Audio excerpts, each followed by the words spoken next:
I truly believe that thoughts are the greatest vehicle to change, power, and success in the world. Everything begins with thoughts.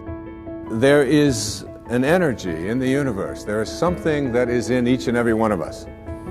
And it's also in the universe. And you are connected to it in a way that is often perceived to be aloof from us because it's invisible, because it's in the world of what we call spirit, the world that is not material.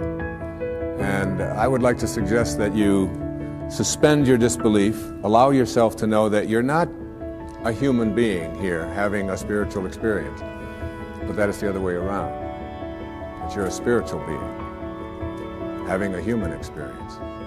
And the quality of your human experience is really much more dependent upon how you use this invisible intelligence and how you connect to this energy. Now, the human mind is far more fertile, far more incredible and mysterious than the land, but it works the same way. It doesn't care what we plant. Success, failure. A concrete, worthwhile goal, or confusion, misunderstanding, fear, anxiety, and so on. But what we plant, it will return to us. You see, the human mind is the last great unexplored continent on the earth. It contains riches beyond our wildest dreams. It will return anything we want to plant. Now you might say, well, if that's true, why don't people use their minds more? Well, I think they've figured out an answer to that too. Our mind comes as standard equipment at birth. It's free, and things that are given to us for nothing we place little value on. Things that we pay money for, we value. The paradox is that exactly the reverse is true. Everything that's really worthwhile in life came to us free. Our mind, our soul, our body, our hopes, our dreams, our ambitions, our intelligence, our love of family and children and friends. All these priceless possessions are free, but the things that cost us money are actually very cheap and can be replaced at any time. A good man can be completely wiped out and make another fortune. He can do that several times. Even if our home burns down, we can rebuild it, but the things we got for nothing, we can never replace. The human mind isn't used merely because we take it for granted. Familiarity breeds contempt. It can do any kind of job we assign to it, but generally speaking, we use it for little jobs instead of big important ones. Universities have proved that most of us are operating on about 10% of our abilities. Decide now, what is it you want? Plant your goal in your mind. It's the most important decision you ever make in your entire life. Do you want to be an outstanding salesman, a better worker at your particular job? Do you want to go places in your company, in your community? All you've got to do is plant that seed in your mind. Care for it. Work steadily toward your goal, and it will become a reality. It not only will, there's no way that it cannot.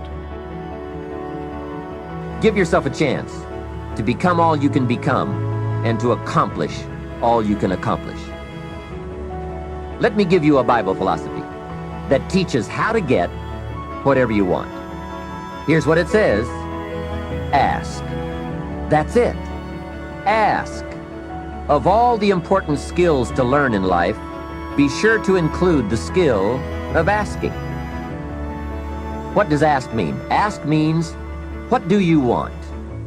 And the complete formula is staggering. It says ask and you will receive.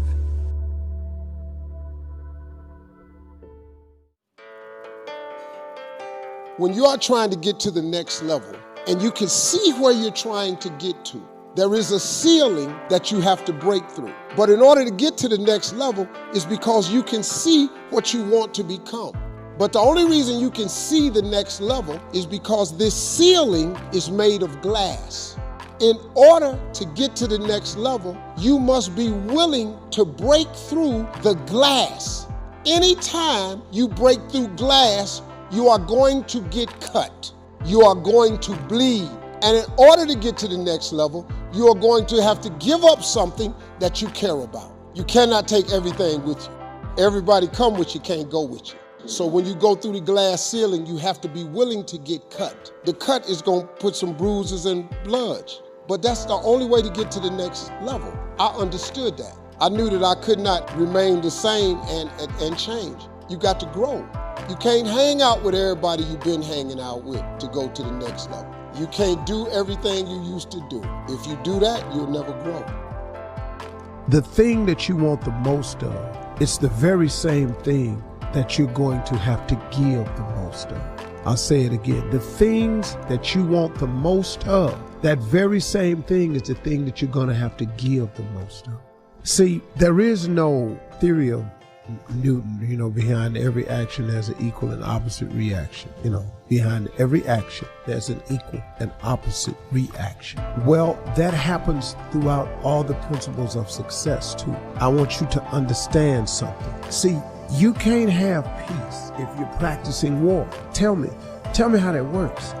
You can't have progress in your life if your business is holding someone else back. It cannot happen.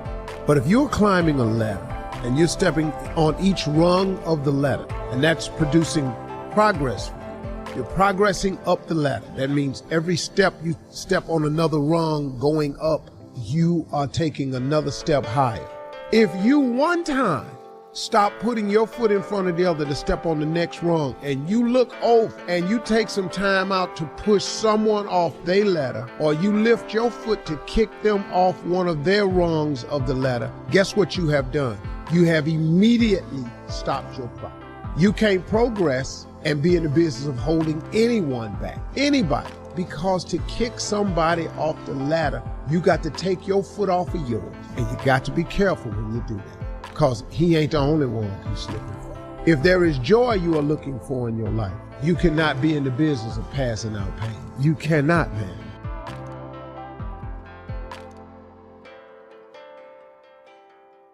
You all know that you have a conscious part of your brain that's responsible for certain things, okay? But then you also have a subconscious part of the brain, subconscious. And so what is this 800-pound gorilla that prevents you from achieving your goals? Like, what is it? Like, what do you think it is about the subconscious that prevents you from achieving your goals when consciously you want to achieve your goals, right? Consciously you want to achieve your goals. And Kamyar, yeah, we have, right hemisphere and left hemisphere of the brain. And in between, okay, we have something called the corpus callosum that connects both hemispheres. And contrary to popular belief, we're not, left brain dominant or right brain dominant. We use all of our brain every 24 hours. So you don't use only 5 or 10% of your brain. The possibilities are endless, all right? But when you're talking about the gorilla, the subconscious is the, what I talk about in the book, right, is I named it the gorilla. So conscious and subconscious, yes. And so tell me what you know about the subconscious mind. Like, if it is the 800-pound gorilla, what do we know, right? The gorilla gets what the gorilla wants. And so if you ask yourself a question of, do I really know how to get my subconscious mind aligned with my conscious desires and goals? So answer that question for me. Answer me that riddle. Do you know how to get your subconscious mind? And by the way, the subconscious is not like here and the conscious is here. We know that the left prefrontal cortex, for example, is the seat of awareness, and it's the seat of decision making. It's the seat of choosing what we want. We know that this part of the brain we call the left prefrontal cortex, and it's what I call is the Einstein part of the brain.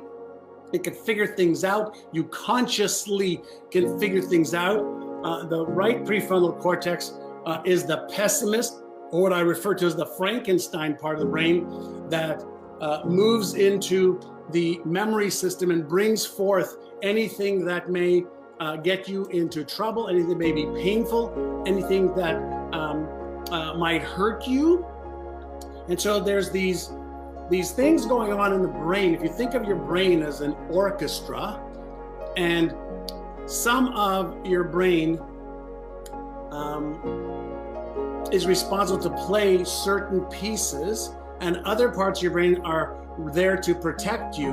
When those pieces oppose each other or are not in alignment, then you have chaos.